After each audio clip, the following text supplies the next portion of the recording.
Hello all, my name is Thomas Haggerty and I will be discussing head injuries in sports. uh, as you know, there are many injuries in sports, but the topic of discussion nowadays are head injuries. The American Association of Neurological Surgeons defines these head injuries as a traumatic brain injury. Traumatic brain injury is also known as TBI. TBI is defined as a blow or jolt to the head or a penetrating head injury that disrupts the normal function of the brain. Here we will be discussing the statistics of head injuries in sports, what happens after you're done playing the sport, and ways to prevent these head injuries. Alright, so to begin, over 60% of the US population currently plays sports. And if they aren't playing sports, they've played sports in the past, and that statistic includes children. That's over half of the US population that is open to getting head injuries. So I've already explained to you what a traumatic brain injury is. Let me tell you what specific head injuries stem from sports. It usually begins with a concussion, and right here I'll give you an idea of what a concussion looks like inside of your head. This tennis ball will be your brain. This cup right here is the entire head.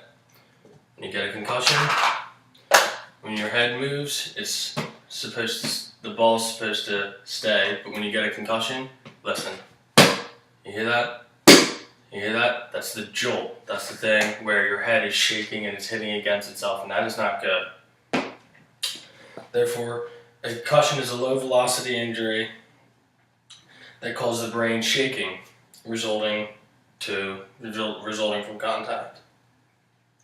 These concussions lead to a disease that is called chronic traumatic encephalopathy, or CTA. Dr. Michael Gleiber states CTE comes from concussions and causes gradual deterioration of the brain and eventual loss of brain mass.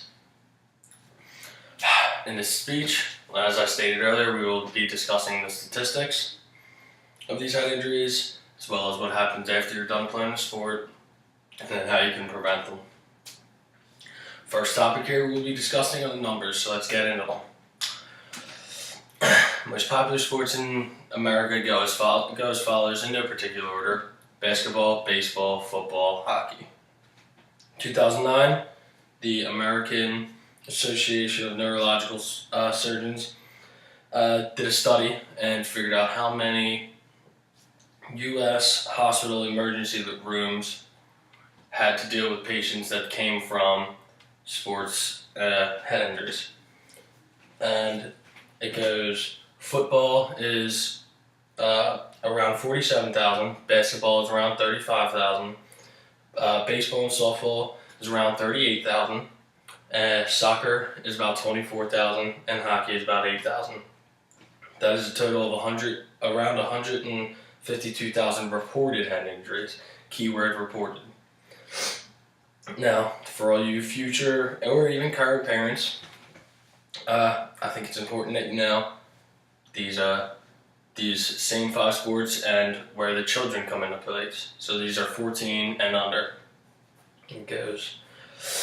Football is around 22,000. Basketball is around 15,000. Baseball and or softball is around 18,000. And soccer is 8,000. However, there are none for hockey. So as you can see, numbers behind this, they actually kind of back it up to show that these head injuries, there are a lot of them that do stem from sports, and it's very interesting. Alright, now that I've given you all the numbers, I'd like to move on to the topic as to what happens after you're done playing the sport. So this is what happens after you hang up the cleats. Even though you've had a few head injuries here and there, nothing serious, but this is what happens after. Life after sports is not all it's cracked up to be. For the most athletes who play physical sports, the effects that come after, especially on the head, are very unbelievable and overwhelming. The Journal of Neurotrauma did a test, in which they examined 285 patients that have been diagnosed with a sports-related head injury, or sports-related concussions, I'm sorry. The test was a questionnaire-based test, and essentially to sum it up for you, only 25% of the test takers showed that they have fully recovered from a concussion. That means that 73% of those test takers still have shown concussion-like symptoms in their head, and these concussions have either happened months ago or years ago. That's the whole point of the questionnaire, and that's the 285 that they brought in. Another good example is if I use an actual real athlete example that everybody knows about, and it's a football player. His name is Junior Seau. Junior Seau was one of the best NFL linebackers of all time. He played put up historic numbers, and he's most widely known for playing for the San Diego Chargers. Junior Seau retired, as anybody else does when you start to get old. Your body can't take it.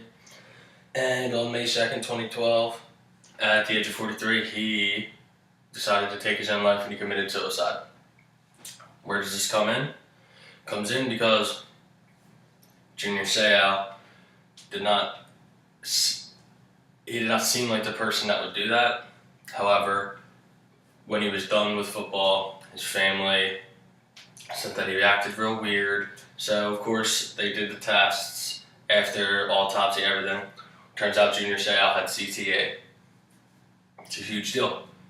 The CTE stems from football. It doesn't stem from just afterlife. It stems from football. So that's very, very important to know. That's a very good thing that parents should understand, is that even if they're gone, their own kid could still struggle just from head injuries that he or she gained from playing sports. Now, we've been talking a whole lot about the numbers, good and bad, talking more about the bad things than the good. So, I'd like to switch up the mood a little bit, and I'd like to inform you all about how you can prevent these head injuries. These head injuries are very dangerous. There, of course, as any other way, there are always ways to. You can't full on prevent them, but you could try to avoid them. You can try to do the following steps, and that can help you out.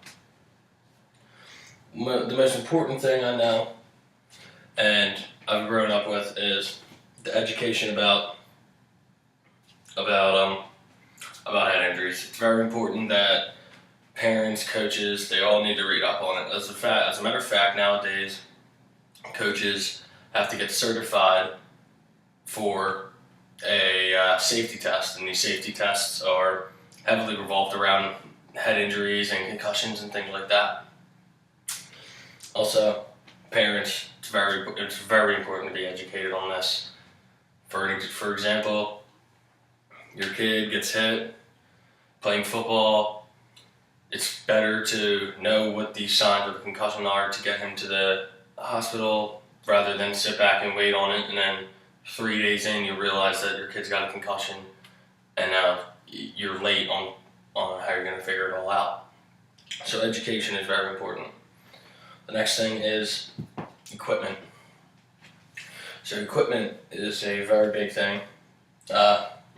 Since head injuries are becoming very, very more well-known, I guess you could say, and concussions, the equipment has improved significantly. For example, helmets. In every sport that uses a helmet, they began to make certain helmets to make them more concussion-proof. I understand that sounds ridiculous. It's a little hard to do so, but it's what they've done. They've tried their hardest to make the next steps, and of course, they're continuing to improve. Next one is mouth guards. Mouth guards are very interesting. It's an on and off topic when it comes to this category. Some people think they help, some people think they don't, but if I'm sitting here and I'm telling you how to prevent head injuries, I'm going to tell you, mouth guards are very important because even though some people don't connect the dots and think that head injuries come from people not wearing mouthpieces, there are findings that claim that dental trauma has an effect on the brain. So therefore, that could cause a head injury. You could take a smack to the head, and nothing can be wrong with your head, but the way that your jaw bites down is how it can get up there. Okay, so now that we've covered all of the important points regarding head injuries in sports, let's take a quick review. First point, the statistics support the claim that head injuries can and do stem from playing sports, and you saw it from how all the information I gave you with the ER, and then as well as how many children go to the ER from sports. Next point, life after sports is not always great. You saw I gave you the statistics about the 285 patients who took the test, and only 27% of them were fully healed from a concussion. Also, the Junior Seau story is a very important thing. Guy killed himself, and the family comes to find out when he was making millions of dollars, it could have been the reason why they lost their dad, or their husband, or their uncle, or anything. And the last point, finally, the best ways to prevent head injuries are to follow the appropriate steps. That means get educated. That also means getting the right equipment. Those are the two most important steps. And I am Thomas Haggerty, and thank you for tuning in.